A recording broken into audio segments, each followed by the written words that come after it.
بسم اللہ الرحمن الرحیم۔ شروع اللہ کے نام سے جو بڑا مہربان نہایت رحم کرنے والا ہے۔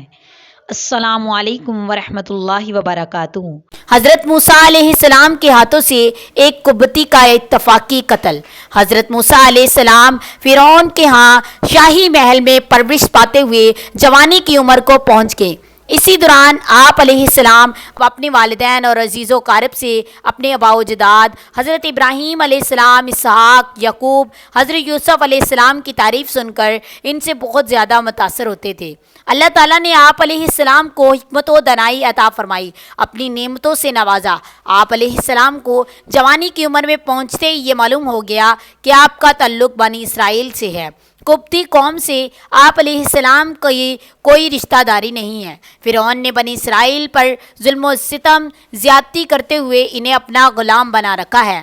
آپ علیہ السلام ایک مرتبہ دوپہر کے وقت جب لوگ آرام کر رہے تھے، شاہی محل سے نکل کر شہر آئے۔ آپ علیہ السلام نے دیکھا کہ ایک اسرائیل اور ایک قبطی فرعون کی قوم کا آدمی آپس میں لڑ رہے ہیں۔ اسرائیلی مظلوم تھے، اس لیے اس نے حضرت موسیٰ علیہ السلام کو دیکھ کر اپنی مدد کے لیے پکارا۔ آپ علیہ السلام نے آگے بڑھ کر اس ظالم قبطی کو ایک گونسا مارا۔ آپ علیہ السلام ایک ہی گونسے سے اس قبطی کی موت واقع ہو گئی۔ فرمان الہی ہے، ترجمہ کنز ایمان۔ اور جب وہ موسیٰ علیہ السلام اپنی بھرپور جوانی کی عمر کو پہنچ گئے اور مکمل توانا ہو گئے تو ہم نے انہیں حکمت اور علم عطا فرمایا۔ ہم نیکی کرنے والوں کو اسی طرح اچھا بدلہ دیا کرتے ہیں۔ اور ایک دن وہ موسیٰ علیہ السلام شہر میں ایک ایسے وقت میں داخل ہوئے جب شہر کے لوگ آرام کرنے کی وجہ سے غفلت میں تھے۔ وہاں موسیٰ علیہ السلام نے دو آدمیوں کو آپس میں لڑتے ہوئے پایا۔ ایک تو ان کی اپنی قوم سے تھا، دوسرا ان کی دشمن قوم میں سے۔ جو آدمی موسیٰ علیہ السلام کی قوم میں سے تھا، اس نے آپ علیہ السلام سے اس شخص کے خلاف مدد مانگی جو آپ علیہ السلام کے دشمنوں میں سے تھا۔ آپ علیہ السلام نے اسے مکہ مارا جس سے وہ مر گیا۔ سورۃ القصص میں بیان کیا ہے، آیت نمبر 14 تا 15 میں۔ قبطی کی موت پر حضرت موسیٰ علیہ السلام کی اللہ تعالیٰ سے دعائے مغفرت۔ قبطی کے مرنے پر حضرت موسیٰ علیہ السلام پشیمان ہوئے اور سمجھ گئے کہ یہ شیطانی کام ہو گیا ہے اور شیطان انسان کا کھلا دشمن ہے۔ پھر آپ علیہ السلام اپنی اس غلطی کا اعتراف کرتے ہوئے اللہ تعالیٰ سے معافی مانگنے لگے۔ اللہ تعالیٰ نے آپ علیہ السلام کو معاف فرما دیا۔ فرمان الہی ہے، ربی انی ظلمت نفسی فاغفر لی، اے میرے رب بلا شبہ میں اپنے آپ پر ظلم کر بیٹھا ہوں، اس لیے آپ مجھے معاف فرما دیجئے۔ سورۃ القصص میں بیان کیا ہے، آیت نمبر 16 میں۔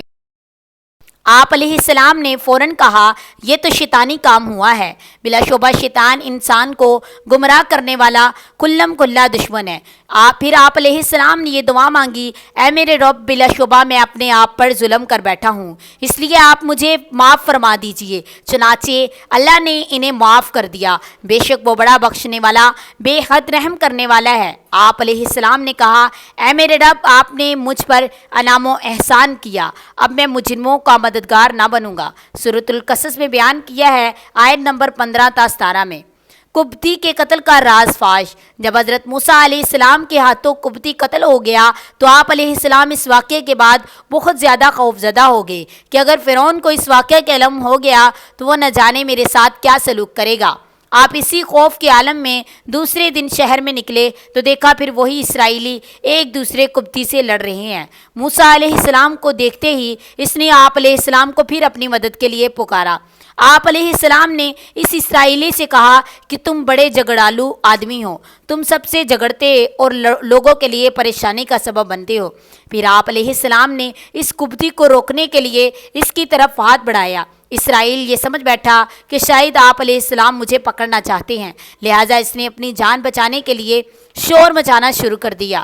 کہا، اے موسیٰ، کل بھی تم ایک آدمی قبطی کو قتل کر چکے ہیں، آج مجھے قتل کرنا چاہتے ہو۔ قبطی یہ سن کر فوراً بھاگا، فرعون کے دربار میں جا کر مخبری کر دی کہ کل جو قتل ہوا وہ موسیٰ علیہ السلام نے کیا ہے۔ چنانچہ فرعون نے فوری طور پر ایک مجلس منعقد کی جس میں قبطی کے قصاص کے متعلق مشاورت کی۔ آخرکار یہ طے پایا کہ قصاص کے طور پر موسیٰ علیہ السلام کو قتل کر دیا جائے۔ فرمان الہی ہے۔ ترجمہ کنز ایمان۔ پھر آپ علیہ السلام نے شہر میں ڈرتے ڈرتے اور انتظار کرتے ہوئے صبح کی، اچانک دیکھا کہ پھر وہی شخص جس نے آپ علیہ السلام سے مدد مانگی تھی، آپ علیہ السلام کو پھر مدد کے لیے پکار رہا ہے۔ موسیٰ علیہ السلام نے اس سے کہا، بلا شبہ تو صاف گمراہ شخص ہے۔ پھر جب آپ علیہ السلام نے ارادہ کیا کہ اس قبطی شخص کو پکڑے جو ان دونوں کا دشمن تھا، تو وہ اسرائیلی یہ سمجھ گئے کہ آپ علیہ السلام مجھے پکڑنے والے ہیں۔ کہنے لگا، اے موسیٰ علیہ السلام، کیا آپ مجھے اسی طرح قتل کرنا چاہتی ہیں جیسے کل آپ نے ایک آدمی کو قتل کر ڈالا تھا؟ آپ تو زمین میں ظالم و سرکش بن کر رہنا چاہتے ہیں اور آپ اصلاح کرنے والا نہیں بننا چاہتے۔ سورۃ القصص میں بیان کیا ہے، آیت نمبر 18 تا 19 میں۔ ایک مومن آدمی کا حضرت موسیٰ علیہ السلام کو ہمدردانہ مشورہ۔ جس مجلس میں فرعون نے حضرت موسیٰ علیہ السلام کو بطور قصاص قتل کروانے کا فیصلہ کیا، اسی مجلس میں فرعون کی قوم کا ایک ایسا مرد مومن بھی موجود تھا جو اپنے ایمان کو چھپائے ہوئے تھا۔ مجلس ختم ہونے کے فوراً بعد وہ حضرت موسیٰ علیہ السلام کے پاس آیا اور آپ علیہ السلام کو ہمدردانہ مشورہ دیتے ہوئے کہا کہ فرعون کی مجلس میں تمہارے قتل کا فیصلہ ہو چکا ہے، اس لیے میرا مخلصانہ مشورہ ہے کہ آپ فوراً اس شہر سے نکل کر کسی دوسرے شہر میں چلے جائیں۔ فرمان الہی ہے۔ اور موسیٰ علیہ السلام کے قتل کے مشورے کے بعد ایک شخص شہر کے دوسرے کنارے سے دوڑتا ہوا آیا، کہنے لگا، اے موسیٰ، بے شک فرعون کے دربار کے سردار آپ کے متعلق مشورہ کر رہے ہیں کہ آپ کو قتل کر ڈالیں، اس لیے آپ یہاں سے نکل جائیں، یقیناً میں آپ کا خیر خواہ ہوں۔ سورۃ القصص میں بیان کیا ہے، آیت نمبر 20 میں۔ حضرت موسیٰ علیہ السلام کا مدین کی طرف سفر۔ حضرت موسیٰ علیہ السلام اپنے قتل کی سازش کی اطلاع ملتے ہی چھپتے چھپاتے مصر سے مدین کی طرف نکل پڑے تاکہ کہیں فرعون آپ علیہ السلام کو قتل نہ کروا دے۔ سفر کے دوران آپ علیہ السلام اللہ تعالیٰ سے ظالموں کے ظلم سے نجات مانگتے جا رہے تھے، یہاں تک کہ آپ علیہ السلام مدین کے علاقہ میں پہنچ گئے۔ فرمان الہی ہے۔ ترجمہ کنز ایمان۔ چنانچہ آپ علیہ السلام اپنے قتل کی خبر سنتے ہی خوف زدہ ہو کر ادھر ادھر دیکھتے ہوئے وہاں سے نکل پڑے اور آپ علیہ السلام نے اللہ سے یہ دعا مانگی، اے میرے پروردگار، مجھے ظالم قوم سے نجات عطا فرما۔ اور جب آپ علیہ السلام مدین کی طرف روانہ ہوئے تو کہا، امید ہے کہ میرا رب سیدھی راہ کی طرف میری رہنمائی فرمائے گا۔ سورۃ القصص میں بیان کیا ہے، آیت نمبر 21 تا 22 میں۔ حضرت موسیٰ علیہ السلام کی مدین کے کنویں پر آمد اور دو لڑکیوں سے ہمدردی۔